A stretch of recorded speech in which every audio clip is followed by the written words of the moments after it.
Вот, наверху гепатит, бивак полио, ОПВ, живая вакцина, вактвир, дивакцина и по полочкам. Вот тут все расписано.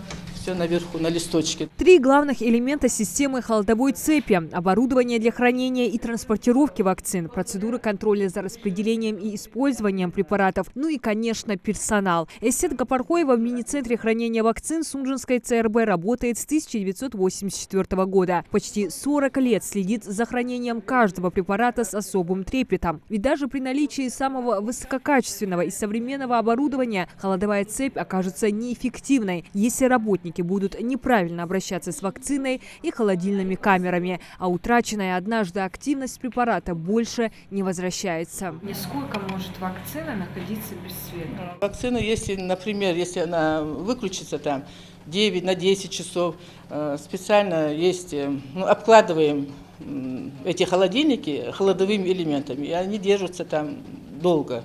И вот у меня морозильник, где хранятся вот эти холодоэлементы. Я откладываю их, чтобы не нарушилась температура. Вот. Вакцины должны храниться при надлежащей температуре на всех этапах: при транспортировке, хранении в холодильнике, морозильнике, а также при ее использовании во время выполнения прививок в медицинских учреждениях. Это жизненно важно для сохранения полной активности препаратов до момента их введения в организм человека. Потеря активности происходит намного быстрее, когда на вакцину воздействует температура ниже или выше рекомендуемого диапазона. Одним из аргументов для отказа от проведения вакцинации у антипрививочников служат условия хранения вакцины. То есть, где нет гарантии, что холодовая цепь не нарушается и препараты являются эффективными, но здесь все абсолютно прозрачно, заявляют медики. Мы приводим, показываем, где у нас хранится, как перевозится.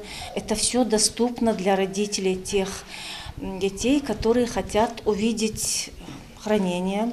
В Сунжинской ЦРБ есть все препараты для детской и взрослой вакцинации. Запасы регулярно обновляются. Еще одна причина отказа от проведения вакцинации среди отказников – отсутствие генераторов в медорганизациях, либо их неисправность. У нас генератор есть, конечно, мы не можем без генератора. У нас экстренная больница, генератор у нас подключен.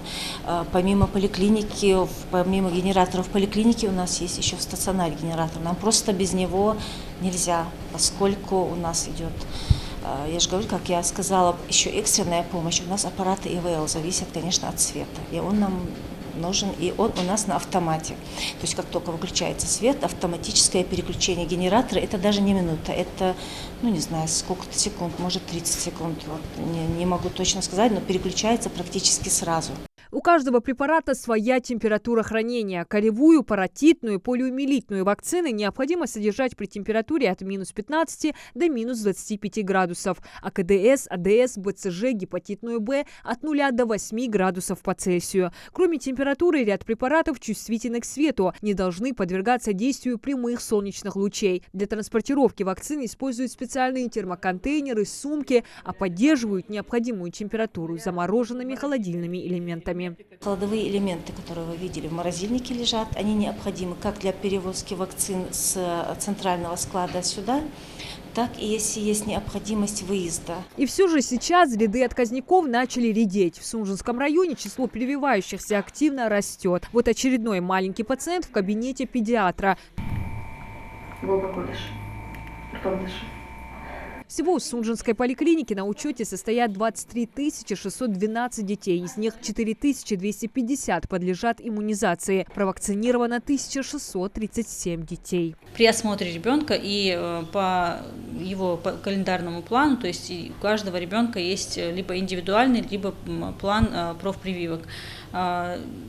Естественно, чему он подлежит, тем и вакцинируем. Но вообще для нас, для педиатров, лучше, конечно, многокомпонентная вакцина.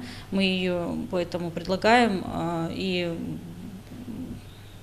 чаще дети у нас идут на вакцинацию пентоксимом, потому что одной вакцинацией они могут защитить от 5 инфекций. Сунжинская поликлиника помимо горожан принимает жителей из сельских поселений Алхасты, Нестеровская, Троицкая, Чемульга, Бердюрт. Медики первичного звена регулярно проводят агитационную работу с местным населением. Встречаются с спецсоставом, родителями детей на школьных собраниях. Говорят везде, где могут быть услышаны, что прививка – единственный способ борьбы с рядом опасных инфекционных заболеваний и что предупредить болезнь легче, чем лечить. Диана Дударова, Адам Далаков. Новости 24.